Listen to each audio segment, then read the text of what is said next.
et je vais procéder à la guidance de la semaine du 29 juin au 5 juillet. Alors n'hésitez pas à partager, liker mes vidéos, à vous abonner à ma chaîne. Si cela est déjà fait, je vous dis merci. Ça me donne vraiment du boost, du baume au cœur de voir tous vos petits pouces levés, vos encouragements. Petit rappel aussi, c'est une guidance générale. Ça ne pourra pas parler à tout le monde. Prenez que ce qui résonne. Voilà. Alors, quelle est l'énergie en présence pour cette semaine? Quelle est l'énergie en ce début de semaine qui est présente pour nous?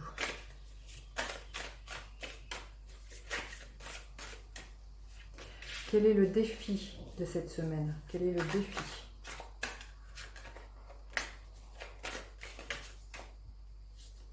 Quelle est la ressource à mobiliser? Quelle est la ressource à mobiliser à l'intérieur de nous? Et quelle est l'énergie en fin de semaine qui est là? Quelle est l'énergie en fin de semaine qui est là? Ok. Alors, quelle est l'énergie qui est là en ce début de semaine? C'est l'énergie du 4 de Pentacle. Il y a quelque chose de... On reste comme ça, vous voyez, comme cette grenouille campée sur ses acquis, à vouloir conserver, à tenir bon coûte que coûte ce que l'on connaît, parce que d'ailleurs c'est rassurant, hein, je vais vous dire, mais il y a peut-être quelque chose de l'ordre de la crispation. Il y a quelque chose, quand on est comme ça dans cette énergie, ce que je ressens, c'est que, vous voyez, cette grenouille, elle est figée, et ça, ce qui est là, c'est que ça empêche de passer à l'action, j'ai envie de dire, de vouloir... ça manque d'espace.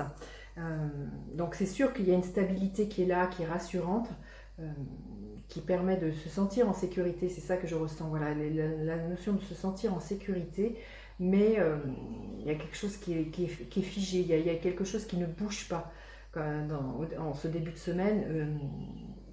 C'est comme si on attendait de voir ce qui se passait pour pouvoir éventuellement sortir vous voyez, le 4 c'est un carré, sortir de la maison peut-être, savoir peut-être comment on s'investit, ou même comment on investit notre argent, mais même comment on s'investit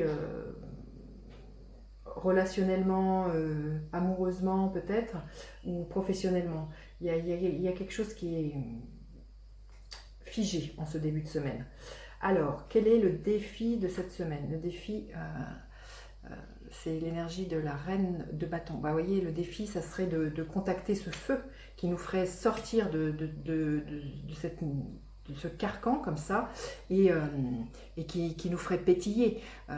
La reine de bâton, elle est dans sa... comment dire, dans sa passion, elle est animée par du feu, et elle est dans son propre rayonnement. C'est une femme qui inspire et qui est inspirante. Donc vous voyez, le défi, c'est de devenir cette reine-là, c'est d'être animée et là, vous voyez, ce que je vois, c'est comme ça permet une rectitude, un espèce d'alignement, même peut-être quelque chose qui a à voir avec de l'ordre de la Kundalini, ce qui me vient, c'est de contacter ça et laisser ce feu émerger.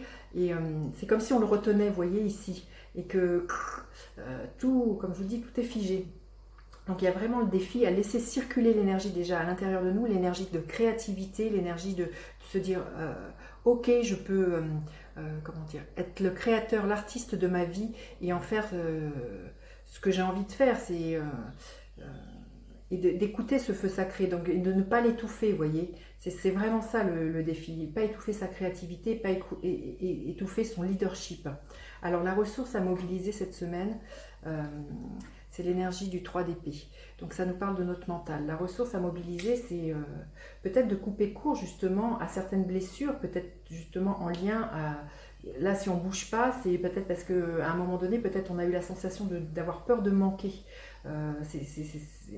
Et du coup, la ressource à mobiliser, c'est... Vous voyez, sur cette carte, il y a quelque chose qui est tranché. C'est de trancher peut-être avec des vieilles croyances ou des vieilles blessures du passé pour laisser cette énergie circuler, vous voyez. Là, la ressource, c'est de se dire, ok, peut-être qu'à un moment donné, j'ai eu mal, j'ai eu certaines blessures, peut-être d'abandon ou d'insécurité ou de sensation de manque. C'est surtout ça qui me vient, l'idée de manquer, mais c'est du passé. Et c'est de refaire circuler, là on voit où c'est pareil, c'est de refaire circuler. Le temps a passé et vous n'êtes plus la même personne qu'aujourd'hui. Donc la ressource à mobiliser, c'est de faire de vos blessures quelque chose un moteur. Quelque chose comme à l'image de ce sang sur cette photo, qui est de l'ordre de la vie, vous voyez, de faire de vos blessures quelque chose qui vous propulse. Alors comment on finit quelle énergie en fin de semaine? Waouh, c'est magnifique. C'est l'énergie du soleil. Vous voyez, du coup, on contacte cette énergie.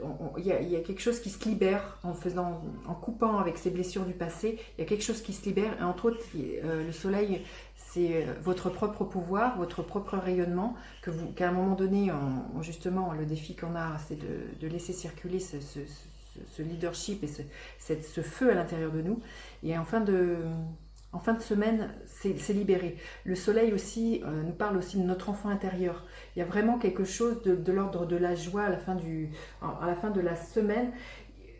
C'est vraiment un processus à faire, de passer de quelque chose qui est très figé, qui nous entrave, à quelque chose d'extrêmement lumineux, d'être dans son plein pouvoir, dans sa propre vérité, dans son rayonnement, de contacter ce qui nous faisait plaisir lorsqu'on était enfant, et d'être solaire, à l'énergie voilà, de ce soleil qui brille dans le ciel. C'est devenir un soleil pour les autres, hein, et être le soleil de sa vie, quoi. Magnifique, c'est très très beau. Alors, un petit message supplémentaire. Pour cette semaine.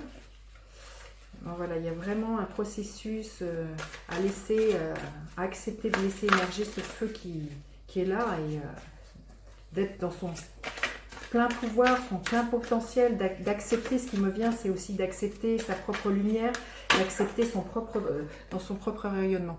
Cette carte est tombée, donc tourner en rond, vous voyez, c'est de l'ordre de la spirale. Ça nous permet de sortir de là, de tourner en rond, dans le sens où on reste figé comme ça. Et il y a quelque chose dans cette carte qui ascensionne, vous voyez, on passe à un cran au-dessus. On ne tourne pas en rond. Bien souvent, on croit qu'on n'a pas bougé et qu'on est toujours au même moment, mais si on regarde, la vie, elle est comme ça. Elle est faite comme j'aime bien à dire, comme un escalier en colimaçon.